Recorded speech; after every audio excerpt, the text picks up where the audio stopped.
آپ کم از کم اپنے فیصلے پر تو عمل درآمد کروائیے گا، اس لیے کہ فیصلہ یہ لکھتے ہی نہیں ہیں، یہ فوجی عدالت نہیں ہے، یہ کورٹ مارشل جو ہے یہ عدالت ہی کہنا اس کا جو ہے میں سمجھتا ہوں یہ عدلیہ کی تضحیق ہے۔ آئین کے اندر آرٹیکل 175 کے تابع یہ نہیں ہے عدالتیں، یہ کوئی فیصلہ نہیں لکھتی ہیں، دلیل نہیں دیتی ہیں، ایک گلٹی ناٹ گلٹی کر کے۔ آج بھی ہم نے کہا فیصلہ تو کم از کم دیجیے گا تاکہ آپ بھی دیکھ سکیں کہ یہ کون سا انصاف کے ایوان ہیں کورٹ مارشل کی جو آپ عدالتیں کہہ رہے ہیں، جس پہ آپ نے معطل کر دیا اس آرڈر کو اور انہیں اجازت دے دی کہ آپ جو ہے ٹرائل چلائیں لیکن فیصلہ حتمی نہیں کریں گے، اور 20 کا آپ نے کہا کہ فیصلہ کر کے ان کو، اور انہی کا بھی آرڈر نہیں آ رہا ہے۔ تو ہم نے کہا ذرا دیکھ لیجئے گا، آپ کو نظر آ جائے گا کہ کس طرح سے انصاف کی دھجیاں اڑا کے کس طرح انصاف کو پامال کرتے ہیں۔ تو وحشیانہ جو بربریت روا کی جا رہی ہے وہ ویسے تو سارے ملک کی ماشاءاللہ ہے، لیکن بالا ترین عدالت سے ہمیں انصاف کی توقع ہے۔ اب 11 تاریخ اس پہ دی ہے انہوں نے، اور ہم نے استدعا کی ہے خدا را اس کو ڈے ٹو ڈے روزانہ کی بنیاد پر سن کر اس کو یکسو کیجیے گا، اس کا فیصلہ کیجیے گا پاکستان کی عوام، اور پاکستان کا آئین بھی آپ سے متقاضی ہے کہ انصاف دیجیے گا پاکستان کے شہریوں کو۔ جوئی صاحب السلام علیکم۔ میں یہ عرض کرنا چاہتا ہوں کہ یہ جو اٹارنی جنرل صاحب جن کو حکم ہوا ہے کہ آپ ریکارڈ سارا پیش کریں، یہ ریکارڈ کیوں نہیں پیش کر سکتے؟ یہ ریکارڈ پیش ہی نہیں کر سکتے۔ اس کی وجہ یہ ہے کہ جو بھی پنجاب سے مسلم لیگ نواز کا ایم این اے یا ایم پی اے منتخب کرایا گیا ہے، اس کے سین میں ایک لاش دبائی گئی ہے، نئی لاش۔ ہر وہ ایم این اے جو مسلم لیگ نواز کے ٹکٹ پہ پنجاب سے ہوا ہے، اس کے سین میں ایک لاش ہے دفنائی ہوئی۔ وہ نواز شریف ہو، شہباز شریف ہو، خواجہ آصف ہو، مریم ہو، وہ لاش آپ نے دیکھی بھی ہے، وہ لاش سارے دنیا نے دیکھی بھی ہے۔ وہ کیسے کہ انہوں نے جب اپنی ویب سائٹ پہ 40-50 لاشیں یعنی فارم 45 اپلوڈ کیے اپنی ویب سائٹ پہ، تو وہ سارا کچھ سامنے آ گیا۔ نواز شریف کے فارم 45 پہ جس میں ایک کاٹا نہیں ہو سکتا، اس پہ 20 جگہ نمبر کاٹ کے اور نمبر پر آئے گئے۔ کئی جگہ 14 ہے تو وہ 614 کر دیا۔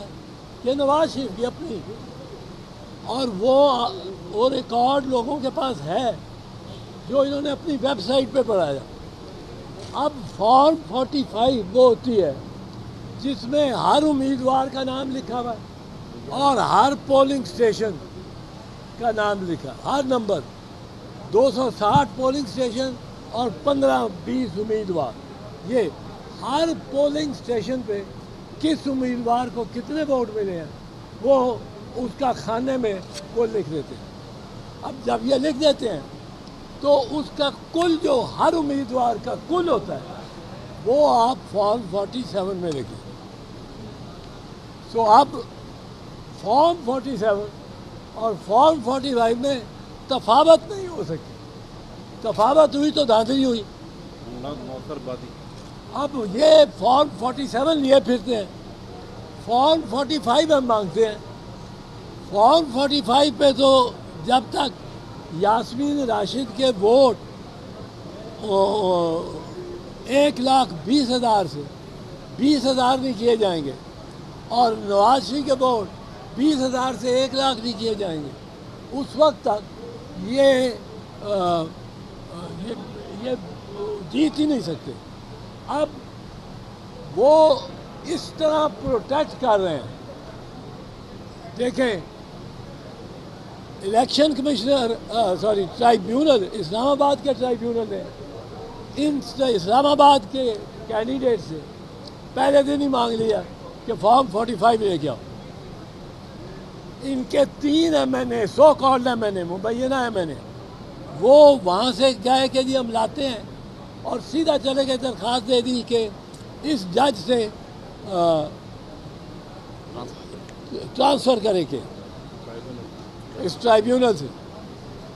اس کے بعد فوراً ایک آرڈیننس لے آئے کہ چیف الیکشن کمشنر لگائے گا اور چیف الیکشن کمشنر کے لیے ضروری نہیں ہے کہ وہ سٹنگ ججز میں سے لگائے. وہ جس میں اب ریٹائرڈ ججز ان کو بڑی ایک تعداد ہے جو اویلیبل ہے. اب ریٹائرڈ ججز کو پہ اوپر کوئی ہائی کورٹ کی سپرویژن نہیں ہوتی. ریٹائر ہو گیا وہ اپنا مال جتنا کمائے جس سے کمائے. اور یہ تو خاندان ایسے ہیں جو ستارے آسمان سے اتار کے ان کی جھولی میں رکھ دیں گے. تو یہ سارا کوشش جو نواز شریف کی ہونی ہے ساری کوشش وہ ان لاشوں کو برآمد نہ ہونے دے. اس جس گھر میں کوئی لاش دفن ہو یا الماری میں چھپائی ہو اس گھر کی طرف کوئی ایک میل پہلے سے کوئی گاڑی مڑ جائے تو لوگ گھر والے کانپنا شروع ہو جاتے ہیں کہ تو لاش نکل آئے گی. اس وقت آج ڈان کی بھی سٹوری ہے پہلے پیج پہ انہوں نے بتایا کہ اتنی فارم 45 پنجاب میں یا اسلام آباد میں غائب ہیں. اگر غائب ہیں تو چیف الیکشن کمشنر راجہ سلطان سکندر اس کا ذمہ دار ہے. وہ سیف کسٹڈی میں رکھنا اس کا ذمہ تھا. اور اگر غائب ہیں تو وہ تفاوت جو نواز شریف کو جتا رہے ہیں فارم 47 میں فارم 45 میں اس کا ہے ہی کچھ نہیں. یہ ایک چیز ہے جس وجہ سے یہاں بھی ریکارڈ نہیں دے رہے. یہاں بھی ریکارڈ نہیں لا کے. ہمارا مطالبہ یہ ہے کہ ملک کے سارے فارم 45 خاص کر پنجاب کیونکہ یہ طریقہ ایجاد کیا گیا تھا نواز شریف کو جتانے کے لیے 2013 میں آپ کو یاد ہوگا جب جب ووٹ سارے ڈپر چکے جب ووٹر سارے گھر جا چکے سارے پاکستان میں تو نواز شریف جھروکے پہ آئے شاہ جہان کی طرف یا وہ بیلکنی میں بکنگم پیلس کی اور آ کے انہوں نے تقریر کی وکٹری کی اور ساتھ کیا کہا میں آپ سے سادہ اکثریت نہیں مانگتا ہوں میں مانگتا ہوں 2/3 میجورٹی مجھے 2/3 میجورٹی دو. اب 2/3 میجورٹی ووٹر تو نہیں دے سکتا تھا ووٹر تو گھر جا چکا تھا. اب 2/3 میجورٹی دینے کے لیے وہ لوگ تھے جو رات کو بیگز کھول سکتے وہ خلائی مخلوق تھی وہ اندیکھے ہاتھ تھے جو ریٹرننگ آفیسر کے سامنے سے ووٹ چھین سکتے ہیں.